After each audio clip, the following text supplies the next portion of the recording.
एक तरफ एआई इंसानियत की भविष्य बदल रहा है तो दूसरी तरफ क्लाइमेट चेंज हमें तबाही की तरफ ले जा रहा है। और क्या हम मार्स पर नया घर बसा सकते हैं? क्या क्रिप्टो सच में फ्यूचर है या फिर एक स्कैम है? और डार्क वेब जो छुपा है वो कितना खतरनाक हो सकता है? आखिर सच क्या है, चलिए जानने की कोशिश करते हैं। सोचिए, अगर आपको सुबह उठते ही एक एआई असिस्टेंट कॉफी बना कर दे, आपकी हर एक मीटिंग शेड्यूल करे और आपके लिए स्टॉक मार्केट में इन्वेस्टमेंट भी करे। सोचने में ये किसी साईफाई मूवी जैसा लग रहा है ना? लेकिन दोस्तों, ये भविष्य नहीं, ये वर्तमान है। एआई यानी आर्टिफिशियल इंटेलिजेंस एक ऐसी टेक्नोलॉजी जो इंसान की तरह सोच सकता है, सीख सकता है और हो सकता है एक दिन इंसान से भी ज्यादा स्मार्ट बन जाए। लेकिन सवाल ये है, एआई हमारे लिए वरदान है या खतरा है? क्या ये हमारी मदद करेगा या एक दिन हमें ही रिप्लेस कर देगा? चलिए आज एआई की दुनिया में झांकते हैं। आज से 50 साल पहले एआई सिर्फ एक कल्पना थी, लेकिन फिर आया मशीन लर्निंग और डीप लर्निंग जिसने इसे एक सुपर पावर बना दिया। आज एआई हमारी जिंदगी की हर कोने में है। हमारी फोन में सीरी और गूगल असिस्टेंट के नाम से, फैक्ट्रीज में एआई रोबोट्स और हार्ट के हॉस्पिटल में भी एआई डॉक्टर्स। लेकिन क्या कभी आपने सोचा है, अगर एआई बहुत ज्यादा पावरफुल हो जाए तो क्या होगा? इलोन मस्क और स्टीफन हॉकिंग जैसे साइंटिस्ट पहले ही कह चुका है, अगर एआई को सही तरह से कंट्रोल नहीं किया गया तो ये इंसानियत के लिए सबसे बड़ा खतरा बन सकता है। एग्जाम्पल के तौर पे 2017 में फेसबुक के एआई बॉट्स ने अपनी खुद की भाषा डेवलप कर ली थी और साइंटिस्ट को मजबूर होकर उन्हें बंद करना पड़ा। और चाइना में भी एआई बेस्ड सर्विलेंस इतना एडवांस हो चुका था कि वो आपकी हर एक एक्टिविटी को ट्रैक कर सकती थी। तो फिर क्या होगा जब एआई इंसान से ज्यादा स्मार्ट बन जाएगा? क्या वो हमारी जगह ले लेगा या एक दिन अपना खुद का फैसला लेने लगेगा? लेकिन कहानी का दूसरा पहलू भी है। अगर एआई सही डायरेक्शन में आगे बढ़े तो ये इंसानियत के लिए एक बोन भी बन सकता है। सोचिए, अगर कोई बीमारी फैलने से पहले ही एआई ने उसकी इलाज निकाल दी, ड्राइवरलेस कार एक्सीडेंट को 100% एलिमिनेट कर दे, या फिर एआई हमें चांद और मार्स पर बसने में मदद करे। लेकिन बड़ा सवाल ये है कि क्या इंसान एआई को कंट्रोल कर पाएगा या फिर एआई ही इंसान को कंट्रोल करेगा?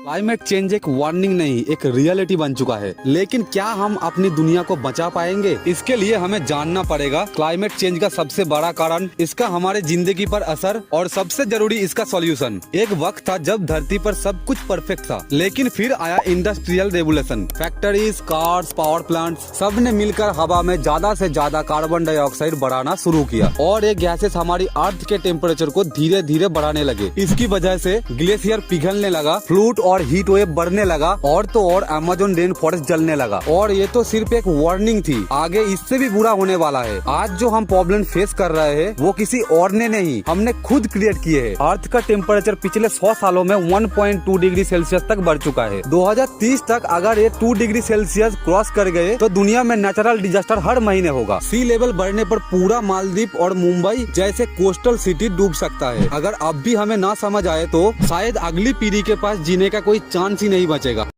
क्या इंसान सच में मार्स पर बच सकता है? क्या हम एक नए घर ढूंढ रहे हैं या ये सिर्फ एक इम्पॉसिबल ड्रीम है? साल था 1969 जब इंसानों ने पहली बार मून पर गया था। तब किसी ने सोचा भी नहीं था कि एक दिन हम मार्स पर पहुंचने की बात करेंगे। लेकिन आज नासा, स्पेसएक्स और बहुत सारी स्पेस एजेंसी एक रेड प्लैनेट को हमारे नया घर बनाने की प्लान बना रहा है। एक तरफ नासा एक आर्टेमिस प्रोग्राम के जरिए मून पर बेस बनाने की तैयारी में है, दूसरी तरफ स्पेसएक्स का मार्स मिशन इलोन मस्क के लीडरशिप में फुल स्पीड पर चल रहा है। चाइना और यूएई मार्स पर अपना रिसर्च बढ़ा रहा है। लेकिन सिर्फ रॉकेट भेजना काफी नहीं है, मार्स पर बसने के लिए हमें एक पूरी सिविलाइजेशन बनानी होगी। मार्स अर्थ से 225 मिलियन किलोमीटर दूर है, मतलब आप अगर वहाँ जाना चाहते हो तो भी मिनिमम 7 महीना समय लग जाएगी। यहाँ सिर्फ डिस्टेंस ही प्रॉब्लम नहीं है, सबसे बड़ा प्रॉब्लम तो वहाँ पर जाने के बाद पता चलेगा। मार्स का टेम्परेचर लगभग 60 डिग्री तक पहुँच सकती है, ऑक्सीजन वहाँ बिल्कुल भी नहीं है और सबसे बड़ी प्रॉब्लम पानी और खाने की जुगाड़। अगर इंसान वहाँ बेस बनाती है तो हमें आर्टिफिशियल ऑक्सीजन क्रिएट करनी होगी, पानी एक्सट्रैक्ट करना होगा मार्स की आइस से और एक सेल्फ सस्टेनिंग इकोसिस्टम बनाना होगा। नासा और स्पेसएक्स की साइंटिस्टों का प्लान है कि पहला स्टेप रोबोट भेजकर मार्स की पूरी मैपिंग करना,